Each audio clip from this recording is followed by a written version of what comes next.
こんにちは、雄大です。今回は車に FF ヒーターという暖房を取り付けていきます。1万6000円ぐらいのやつです。いろんなレビューとか見ながら評価が高かったやつを購入しました。中華の格安のやつなんで、いろいろね不具合はあると思うんですけど、その辺もうまくメンテナンスしながらやっていきたいと思います。ちなみにおてつさんという方の動画を参考にしました。ただ自分の解釈でやってるので自己責任で楽しみましょう。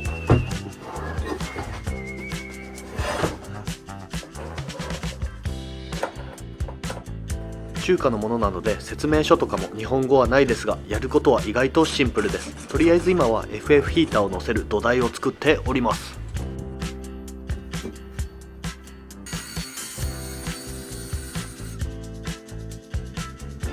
ちなみにこの丸い穴2つはヒーターの吸気と排気の通り道になるので、土台も同じように穴を開けておきます。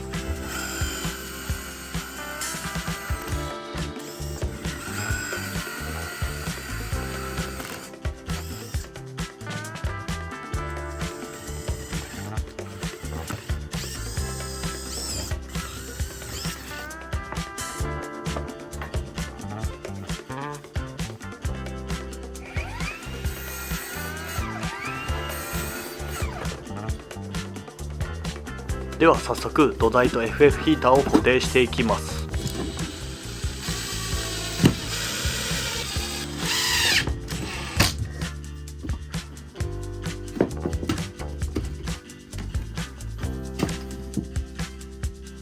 この小屋は車検の時下ろす必要があるので、トラックに穴を開けたくなくて小屋の後ろの方に穴を開け、そのままトラックを通さずに排気する方法にしました。一応ね、ここに出る感じですね。ここにギリギリ出て、ここからホースを取ってこんな感じに、こんな感じで入ると。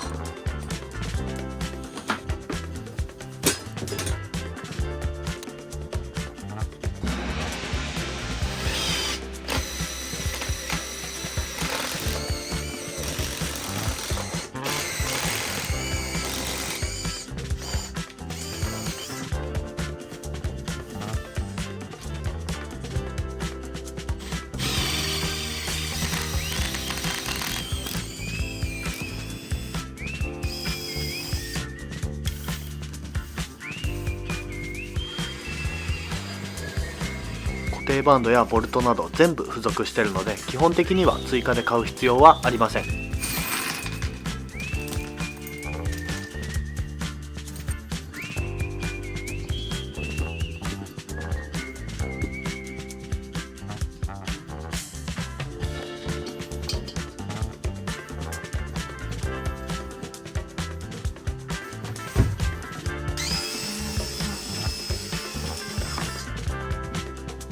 土台をつけることで取り付けが簡単になります。この小屋は床の厚みがあるので土台は必須です。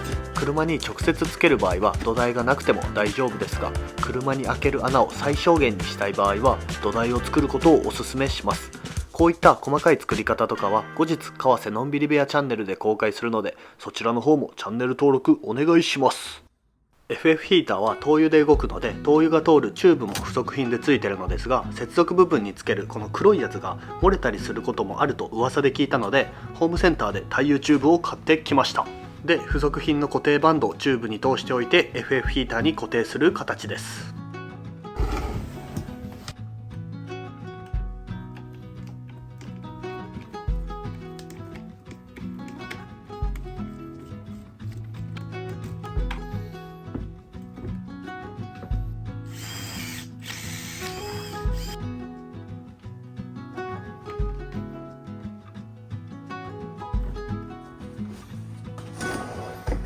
吸気と排気ですね。吸気と排気。排気はね、熱くなるのでこういう風になります。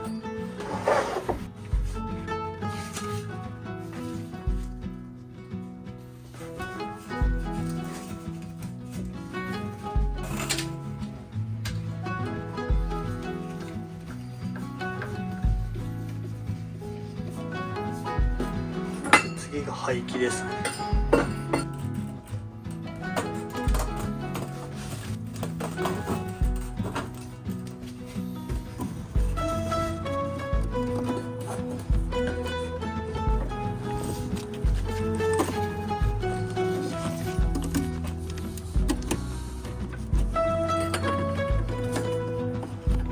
ちゃ入れづらかったんですけど、メンテナンス用って言って後から木材を取れるようにしてたので、このね邪魔な柱を取り外していきます。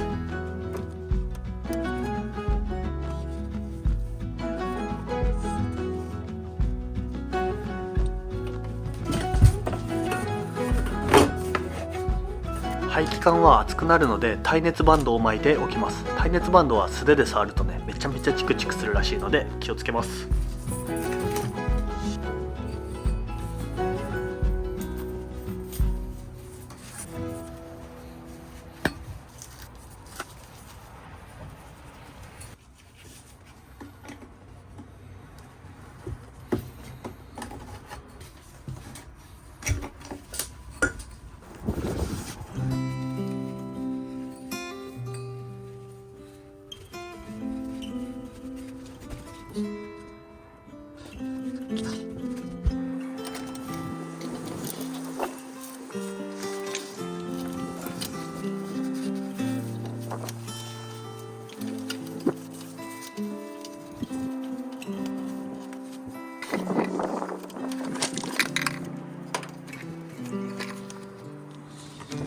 吸気と排気の穴の部分に液体ガスケットでね保護していきます。冷気が来たりプラスでこの排気のやつが入ってくる可能性もあるんで、この辺はしっかりと保護していきます。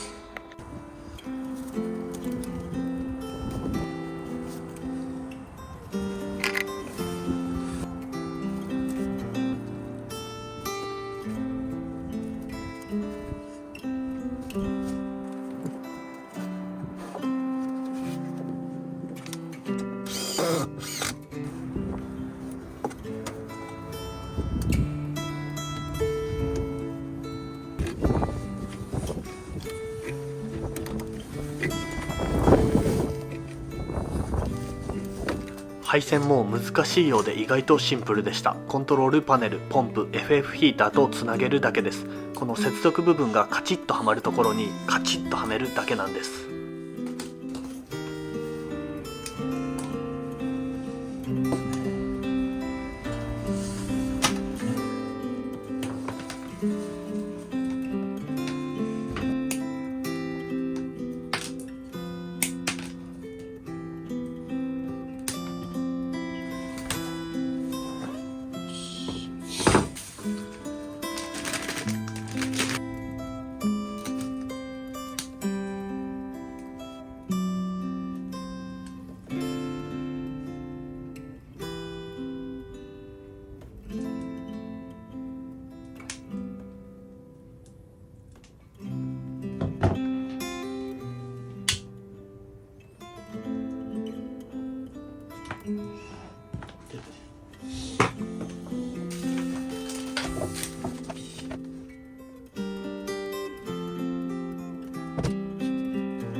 きたー。よし、いけそう。灯油タンクとポンプは匂いと音が結構するので外に配置することにしました。キッチンで使う水道のタンクも外に一緒に置いておきます。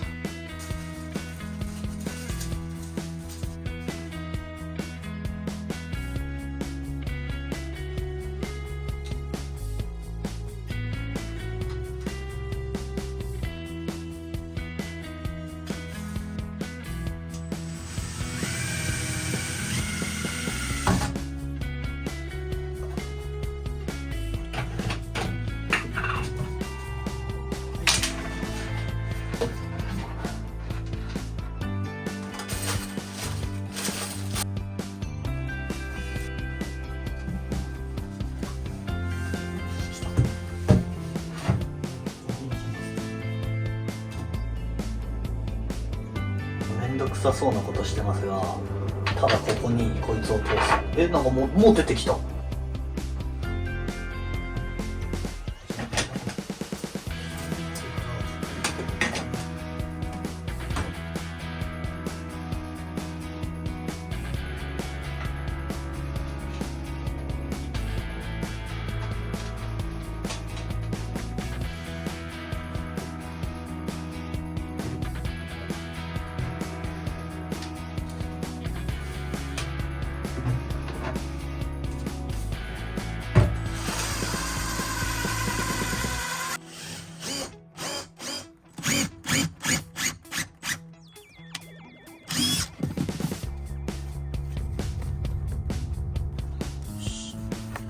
ではここでポンプも接続します。この紫の電源コードがついている部分を上側に傾けて30度ぐらいがベストらしいです。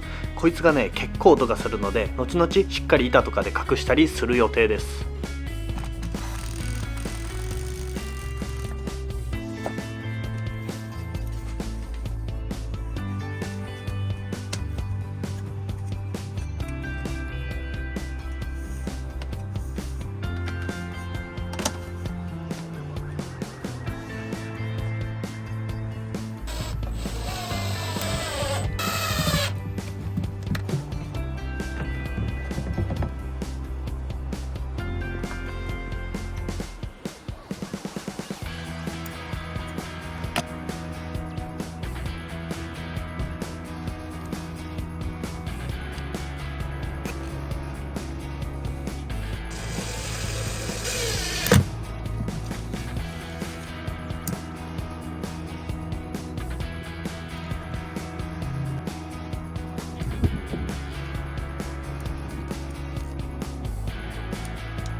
AC200MAX です。今回ねブルエッティさんに提供してもらったんで、こちらで FF ヒーターを始動してみます。相当な大容量なんで簡単にできると思うんですけど、 FF ヒーターの配線と、あとこの電気、車内のライトやいろんな配線なども一緒に紹介していきたいと思います。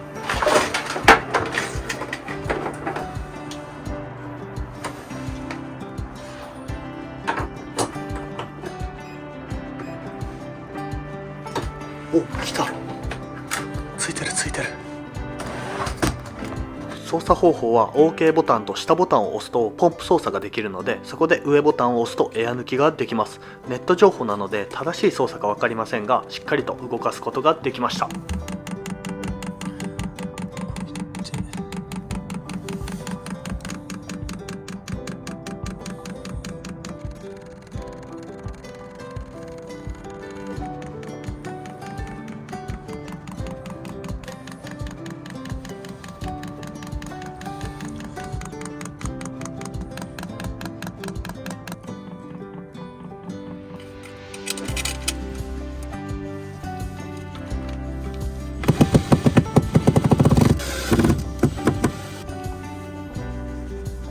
こちらを購入しました。一酸化炭素のチェッカーですね。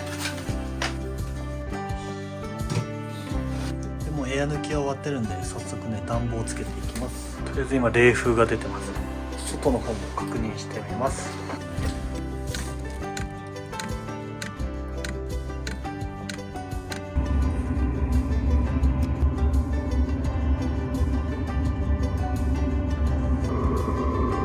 壁についてるんでちょっと音するんで、こう一回離してねちょっと変えてみます。とりあえず温度が 8.5 度、ちょっと上がってきましたね。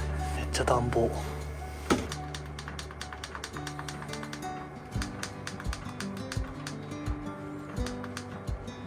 お、1度ぐらい上がりましたね。うちのワット数としては9ワットぐらい。最初だけちょっとねワット数使うんですけど、5分ぐらい、3分か3分ぐらい経ったらもう9ワットで安定しました。高っ。もう10度近い、2度ぐらい上がりましたね。だいぶあったかい。よいしょ、最高です。排気漏れも目視だと一応なくて、このチェッカーでも何の問題もなさそうです。もう 10.5 度。ちょっとこの壁に伝ってね音がするんで、この壁から外してこっちにボックスを作って、そこにはめて隠してっていう感じにしよう。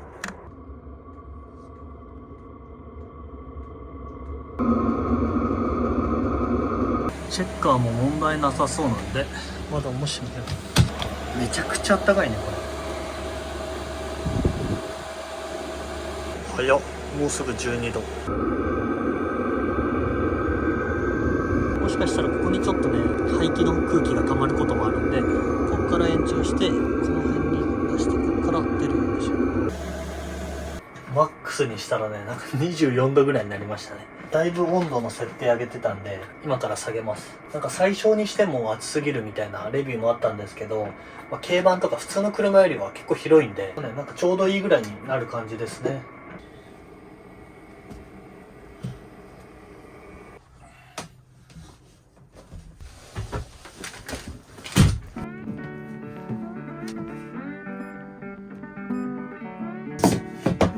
また隠していきます。こっちがねキッチンになるんで、この辺の兼ね合いでまだちょっとこのままにしてるんですけど、ここは隠してこの裏から配線が通る感じです。なのでこのヒーターはコントローラーパネルとスイッチとかは多分ねこの辺の分かりやすい場所に設置して、吹き出し口も多分この辺に設置して、ここに壁は作ります。箱みたいなボックスにして、この先端だけが出る形にします。でこの配線なんですけど、ちょっと長めにねやったので、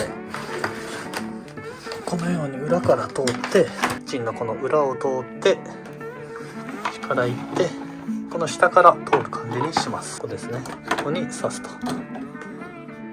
で他の電源とかはこのコンセント式が多いので、こちらで使って、もう一つ出力があるんで、これでねスイッチパネルとか、こっちにコントローラーパネルを作ろうかなと思ってるんで、こっからまた配線伸ばして、でここにスイッチ式のやつで換気扇とか LED テープとか接続しようと思います。でこのキャンピングカーの車内の電気はコンセント式のね電源を使ってるんで、ここにコンセントを挿して、でこの後付けで作った電気の線のところを通って、でライトとマリンライトになります。